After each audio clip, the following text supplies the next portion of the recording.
Mingze is furious and plans to uncover the Menglong case. U.S. authoritative media also intervenes, ruthlessly exposing CCP internals. Chinese male star Menglong has suddenly passed away, with numerous suspicions surrounding the incident. Authorities swiftly erased related discussions, deleting a large number of posts questioning the government's narrative and calling for further investigation, leaving only voices aligned with the official stance on the internet. However, Menglong's fans and a vast number of netizens have not yielded. Instead, they have engaged in an unprecedented fierce grassroots resistance against the authorities, even breaking through national borders to draw international public attention. Netizens' primary focus has been on Kai Chi's illegitimate son, Xin, or Kai Ijia, with some claiming Xi Jinping's illegitimate son was involved. This has led to Xi family princess Xi Mingze becoming greatly enraged. She is highly annoyed that the forces behind the scenes remain at large, yet the Xi family is left to take the blame. To this end, the Xi princess has arranged for someone to release information to distance the Xi family.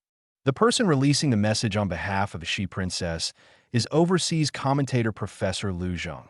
Lu Jang was born in Beijing, holds a PhD in literature from Osaka City University in Japan, formerly served as a professor in the history department at Wuhan University, and is currently the vice president of the Hana International Writers Association in the United States. He specializes in Chinese history, sinology, and I Ching studies, has published numerous academic works, and writes current affairs commentary under the pen name Kyoto Jingyuan in overseas media. Lu Jang states that within the Xi Jinping family, the only one still publicly active in China's entertainment industry is Ma Yuan, born in 1983, though his fame is limited. Ma Yuan's mother is Xi Jinping's half-sister from the same father, Xi Jinping, and his father is the news worker and calligrapher Ma Baoshan. Lu Jang claims to be a longtime friend of Ma Baoshan and is authorized by him to speak out. Lu Jang explains that Wang Xiaohong immediately suppressed the Menglong death incident, closing it as an accident, but secretly dispatched trusted aides to investigate the truth. From this, it can be inferred that Wang Xiaohong holds ironclad evidence, and the big shot behind the Menglong case is none other than Kai Chi. Lu Jang claims that if the Xi princess takes charge, the Menglong case may be uncovered. With Menglong's 26 million fans, the Xi princess could gain support and pave the way for her career. However, he judges that she only cares about the family reputation and has no interest in entering politics. Rumors circulate that Xi Mingze is entering the central office to succeed, but Lu Jang believes she has no such ambition. Regarding the claim that only Ma Yuan from the Xi family is in the entertainment industry, there are differing reports. YouTube host The Bao Dynasty revealed that Xi Jinping's son with his ex-wife Liming is thriving in China's entertainment circle. However, this claim lacks direct evidence. Xi Jinping married his ex-wife Ling in 1979 and divorced in 1982. Liming was born in 1982. But Xi Jinping and Ling's marriage records show no children. Liming's background is mysterious, and he is very likely a third-generation red elite from CCP high-level ranks. Given that the Ling family is also a red family, he could also be Ling's nephew. Records show that Ling is the daughter of former Chinese ambassador to the UK Hua. It is said she made considerable money in business abroad, but has never remarried, nor stayed abroad, and in recent years has returned to live with her parents in Beijing. Her parents had 3 sons and 3 daughters, and she is the youngest one. Now, turning to international public opinion's attention to the Menglong case. Menglong was found dead after mysteriously falling from the 5th floor of a luxury apartment building in Beijing's Chaoyang district in the early hours of September 11th. Beijing police quickly announced that Menglong had accidentally fallen after drinking, ruling out homicide, which sparked widespread skepticism among netizens domestically and abroad.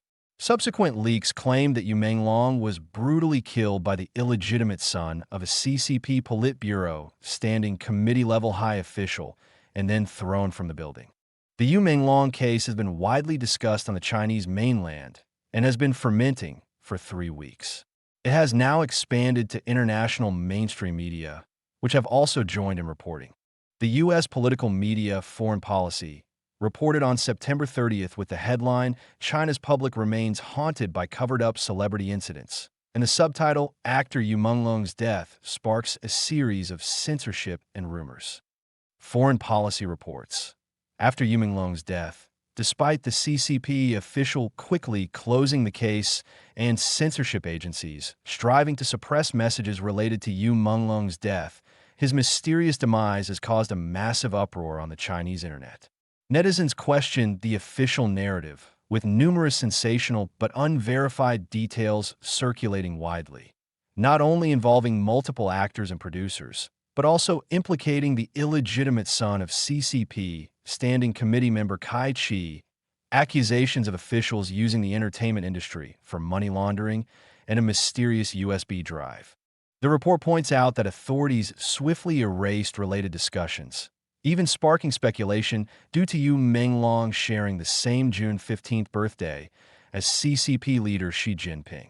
A large number of posts questioning the government narrative and calling for further investigation were deleted. However, netizens did not yield. Instead, with their characteristic wit, they created new accounts, left veiled criticisms, and engaged censorship personnel in a real-time digital battle. This is an unprecedented, fierce grassroots resistance, where ordinary people use keyboards and creativity to confront the state apparatus. As the incident heats up, media in Hong Kong, Singapore, Taiwan, as well as U.S. Chinese media and BBC Chinese service have continued to follow and report in the past 2 weeks. Beyond the Great Firewall, the event has become too big to ignore. Netizens have more proactively dug into other cases of celebrities dying under similar circumstances, creating a snowball effect and continuously challenging the official version. The report notes that the CCP's clumsy cover-up has fallen into a vicious cycle. The more censorship, the deeper the anger, which in turn requires more censorship. Meanwhile, furious netizens continue to search for alternative evidence, proposing various theories, some absurd, some credible, all tearing apart the official narrative. People have generally stopped believing reports from police or official agencies. In an environment without independent media, the public has independently launched grassroots investigations, forming a torrent of public opinion. This digital excavation ability was already proven in elite privilege incidents in the COVID pandemic. Now it is playing a role once again. Foreign Policy laments that Yu Menglong's death reflects Chinese distrust of the authorities. Under CCP rule, impunity has always existed. If authorities had maintained transparency from the start, it could have alleviated the conflict. But this contradicts the CCP's instinct for control, especially when the truth could damage the regime. Even more disturbing is that this case reveals the immunity under the system. If even a well-known actor can be swiftly erased from public view, what about ordinary people?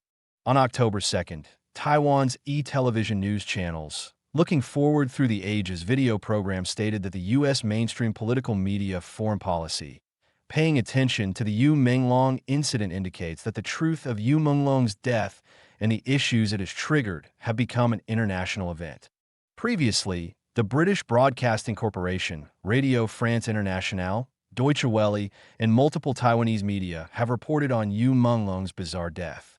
The UK's BBC reported first on September 23rd, with a headline directly pointing to why the public still doubts after the official announcement, analyzing the case's suspicions and social reactions, igniting overseas attention. The report states that the Beijing Chaoyang Public Security Subbureau issued a police alert on the evening of September 21st, stating that the suspicions behind the male star Yu Menglong's jumping incident, which had stirred discussions among Chinese netizens for several days, were all rumors. This Chaoyang Public Security Bulletin categorizes the handling of the Yu Menglong case under the Net Cleaning 2025 Special Operation, pointing out that the widely circulated claims online are all rumors, including Yu was harmed and is set up by others and then jumped. A big shot wanted to proposition him. The lackey set up the trap for the big shot. He was plied with drink and harmed, and in despair jumped. Menglong's mother is under control. Surveillance was deliberately destroyed. There's a major force behind it. Now Yu's mother and sister are both under control, and so on. This bulletin indicates that the three main rumor spreaders have been legally subjected to coercive measures by public security organs and have confessed to fabricating rumors. After the source unverifiable suicide message was released, what exactly did Menglong experience before his death? Became an ongoing topic on Chinese social media. Even on platforms like Weibo and Douyin, where Menglong-themed posts are strictly controlled, seasoned Chinese netizens trained by the review system still relay unverified messages through emojis, homophones, pinyin characters, aliases, and inverted images. These messages include, but are not limited to, Menglong single-handedly resisting entertainment industry unspoken rules, sons of officials involved in persecution, and so forth. Menglong's mother, on the evening of September 16th, 5 days after the fall, posted via Menglong's studio Weibo to reaffirm the official narrative, accidental fall due to drinking, and called on all parties to stop speculating. Later that same day, Chinese male Starly Ting stated in a live stream that he finds the mainland Chinese entertainment industry disgusting and called on those who had dined with Menglong to come forward and explain to restore the sequence of events. Online public opinion continued to revolve around three key questions. Was it suicide? Do unspoken rules exist in the entertainment industry? Was there privileged class intervention? On September 20th, CCP authorities dealt with Kuaishou and Weibo for hot search leaderboards featuring a high volume of hype around celebrities, personal dynamics, and trivial matters, etc., detrimental content destroying the network ecology. On the evening of September 21st, the Beijing Chuyang Public Security Subbureau issued a police alert. This bulletin only debunked online rumors, but did not disclose details of the case itself. It stated that the public security investigation was completed through on-site inspection, forensic examination, interviews, and retrieval of video surveillance, and directly announced no objections from the family, with Menglong's mother issuing a statement via the studio's official Weibo. The BBC points out that Chaoyang police did not explain where they conducted investigative sampling, in what form the on-site inspection was completed, or the forensic examination, which surveillance footage served as evidence, and why these were deemed credible. What exactly was the scene like? Who participated in Menglong's last gathering before death? What was the process? Who recorded the statements? The questions netizens raised earlier remain unanswered. In recent years, blue background, white text police bulletins in China have gradually supplanted news reporting, becoming a primary means for official narratives and public opinion control. Sudden events like car accidents, floods, and fires are no longer the purview of Chinese media reporting. Instead, they have become the patent of blue background, white text local bulletins.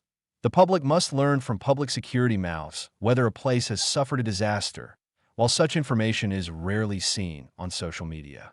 The BBC also notes that previously, CCP police have always had the capability and convention to issue detailed bulletins. Take the shocking 2022 Suzhou chained woman incident in China as an example. Similarly, a police bulletin, similarly a major public opinion accident for the authorities, the Jiangsu Province Bulletin, though it similarly failed to convince the Chinese public, still detailed through what means DNA testing and comparison determined kinship, through what methods biological confirmation was conducted, which institutions and hospitals were involved, presenting a traceable state. At the end of last year, in a Hunan Chanda case where a man drove into an elementary school gate, police also expressed the man's motives and behavioral history in the bulletin. But for the Menglong incident, the CCP official has so far used only a scant few words for debunking.